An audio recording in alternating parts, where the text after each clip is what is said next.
Hi everyone, welcome back to the channel. If you're new here, think about subscribing and tick the bell for alerts to when I post, which is not particularly often, but it's good to know when I do post. Anyway, where are we to? Well, you can probably see I'm still wearing the patch. The eyesight got slightly worse since my last video, in the sense that if I looked hard right, I was getting double vision and things like that, which for the UK is illegal to drive a car with double vision in your eye. However, it is totally legal to cover one eye with a patch and drive like this, as long as you don't get that double vision. So the patch helps it. I'm finding that the eye is still hunting all over the place and taking a while to settle. So as it's hunting, I get double vision and it does make me feel a little dizzy. So just covering it up helps it a lot. The vision actually is not gone this time, which is really weird. The last two times I had optical neuritis, it went completely. But this time it is the locking and motion that is causing it. So if I took the eye patch off, which I do throughout the day just for 10 minutes so, just to let the eye still have some motion in it so we don't lose its functionality, as it were. Unfortunately, when you take the eye patch off for about 5 minutes, I suppose, yeah, maybe a little bit longer, everything is ultra bright. I mean, it really is bright and out of focus. And after a short while, the focusing comes back, but the brightness takes about 5-10 minutes to sort of settle down. But I still do, if I look to the right or if I look at something, it does take a moment for the eye to lock onto it. And to much the amusement of my friend over the weekend who looked at it, he said, that's really weird. He said, it's bouncing all over the place just as you look at something and then it settles. Talking about the weekend, he came down from Cambridge and we're both radio geeks. And we went out to do a lot of what they call POTO, or Parks on the Air activations. As you know from other videos, I'm kind of into Parks on the Air. Thankfully, this time round, my body didn't have any UTIs. I wasn't unwell. I did feel tired, but we pushed through it, sort of thing. The bladder behaved itself as well, which meant I was able to go out.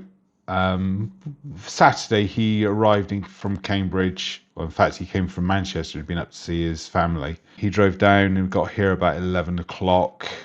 Between 11 and 4, my bladder was brilliant. It behaved itself without the sudden urge to need to wee or anything like that. Sunday, it went from, I don't know, 9 o'clock till 1:30. And then from 1:30 right the way through to 5 o'clock. Okay, the amount of fluid I was taking in had been severely reduced, and I was slightly dehydrated. Well, okay, I'll be very honest. My pee looked like black tea, really, really strong. However, I did drink loads when I came home Saturday night, and before I went to bed, it was absolutely crystal clear. So I'd actually drunk too much at that point. Sunday, exactly the same thing. I started off with it not being too dark. Didn't drink too much, maybe 2 or 3 cups during the daytime. And it was starting to get dark on Sunday night again. Drunk a lot. I had clear pee at the end of the day. Repeated again Monday, yesterday. No, hang on, 2 days ago, sorry. It's Wednesday today. How the week goes. That wasn't too bad. But we did work a lot of radio. I made over 300 contacts. I must explain that back up till 2017, my friend and I, we used to do radio contesting on 6 meters or 50 megahertz.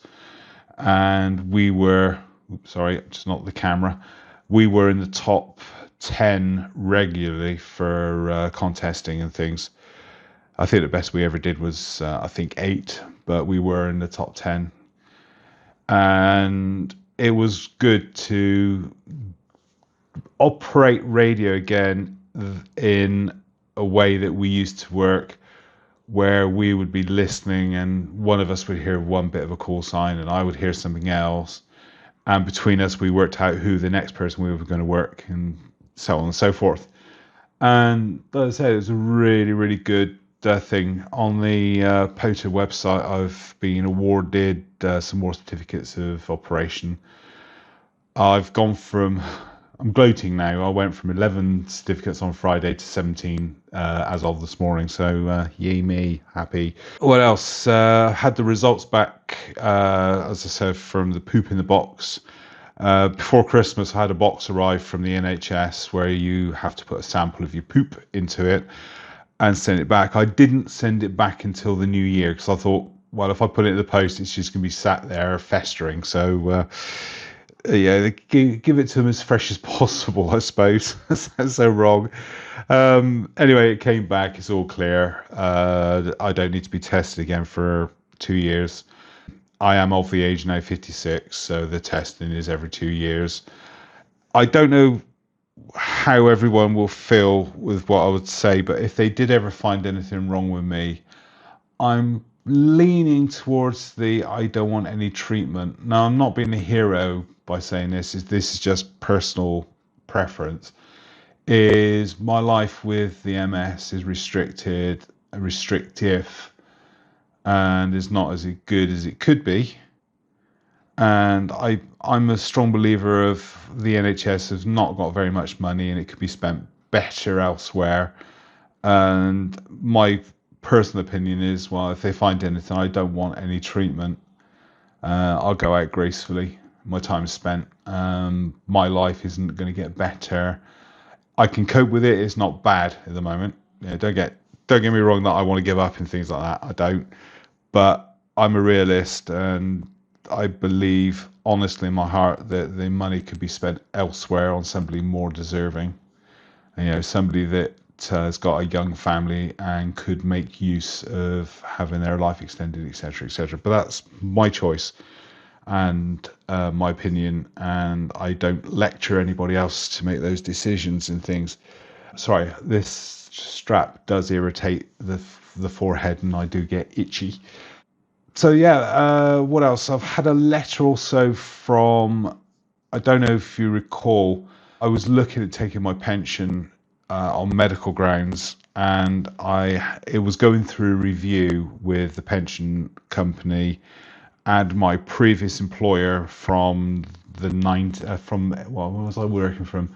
Between 88 and 2000, I worked for this company, and they wanted to go to their medical advisors. The medical advisors wanted to contact my neurologist, and they got together and spoke, and they've now made a decision that they're quite happy that, strange enough, the MS is not going to improve.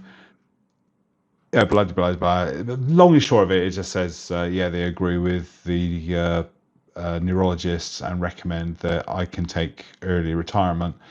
So I'm now waiting for the pension company to say, yep, we'll go for it, and then I need to see what the offers are and then speak to my wife because obviously she is part of my life and has always been part of my decision process. So before I make a final sign off, I need to finally discuss it with her again. As I said, we've had good news from the bowel cancer lot. There's no sign of that. There's no problems so far with my prostate and things like that. All I can recommend is if you do get offered for any type of cancer screening, go for it. My wife recently had breast cancer scanning. I've had, like I said, bowel cancer. I've had my prostate tickled, and that's all fine.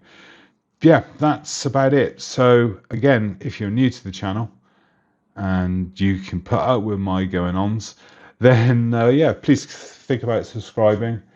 And if you want to make any comments, then this is open to everyone. Please leave them below.